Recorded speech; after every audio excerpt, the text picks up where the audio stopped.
Bonjour, je suis Monsieur Stésimeva, professeur adjoint de physique-chimie. Je viens vous présenter ce jour la capsule sur la détermination de la formule brute de l'alcane. Cette capsule est pour les apprenants de niveau collège, précisément classe de 3e. Nous allons évoluer en deux grands points.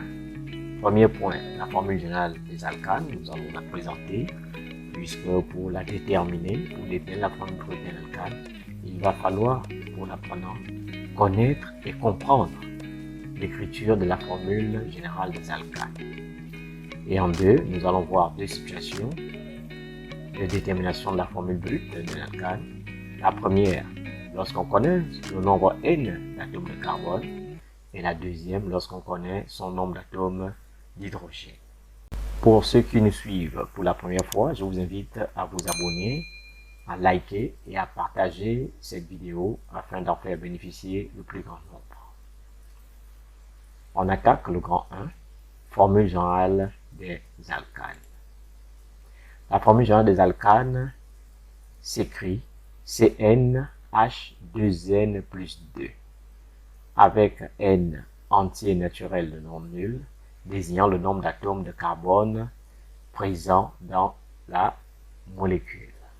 Donc, l'apprenant doit comprendre et retenir que n, ici indiqué, représente le nombre d'atomes de carbone. Si on connaît le nombre d'atomes de carbone, on peut trouver le nombre d'atomes 2n plus 2 d'hydrogène. 2. Détermination de la formule brute. 2.1. Connaissant le nombre d'atomes de carbone. Premier cas, soit un alcane possédant 3 atomes de carbone, on vous invite à déterminer sa formule brute. Le verbe d'action ici, c'est déterminer. Donc, ici, on sait déjà que le nombre d'atomes de carbone est égal à 3. Donc, comme nous l'avons précisé ici, que n désigne le nombre d'atomes de carbone, on a donc le nombre d'atomes de carbone étant égal à 3, on a n est égal à 3. Il suffira donc de remplacer n par sa valeur 3 dans la formule générale CnH2n plus 2. Ce qui donnera le calcul suivant. C indice 3, H 2 fois 3 plus 2.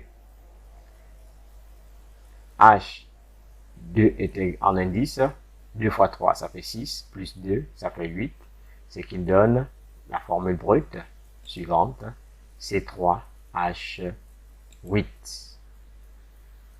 8 étant le résultat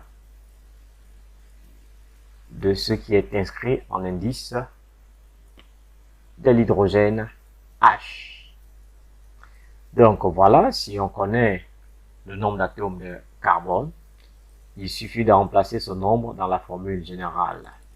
Ici, on a la formule brute de notre alcane. Attaquons maintenant le cas où on connaît le nombre d'atomes d'hydrogène. Énoncé. Considérons un alcane possédant 10 atomes d'hydrogène. Détermine la formule brute de cet alcane. Il s'agira ici de trouver d'abord le nombre n d'atomes de carbone, connaissant celui 2n plus 2, qui est égal à 10, des atomes d'hydrogène. Nous savons déjà que le nombre d'atomes d'hydrogène est égal à 10 et que dans la formule générale des alcanes, ce nombre est indiqué par la relation 2n plus 2, ce qui nous conduit donc à écrire l'équation suivante. 2n plus 2 est égal à 10. 2n plus 2, n'oublions pas, dans la formule générale des alcanes, indique le nombre d'atomes d'hydrogène. Et comme ce nombre on le connaît, on peut donc écrire que 2n plus 2, nombre d'atomes d'hydrogène dans la formule générale des alcanes, est égal à 10.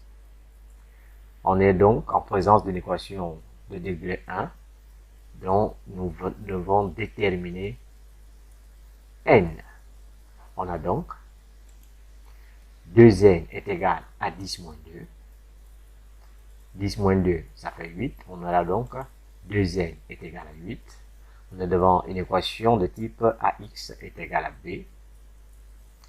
On aura donc n, que l'on cherche, le nombre d'atomes de carbone, est égal à 8 divisé par 2. Et donc, n est égal à 4. On se ramène donc à la première situation. On connaît n, le nombre d'atomes de carbone.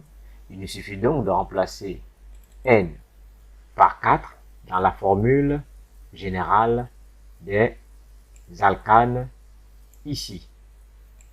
On aura donc, lorsque cela est bien effectué, on obtient la formule brute suivante, C4H10.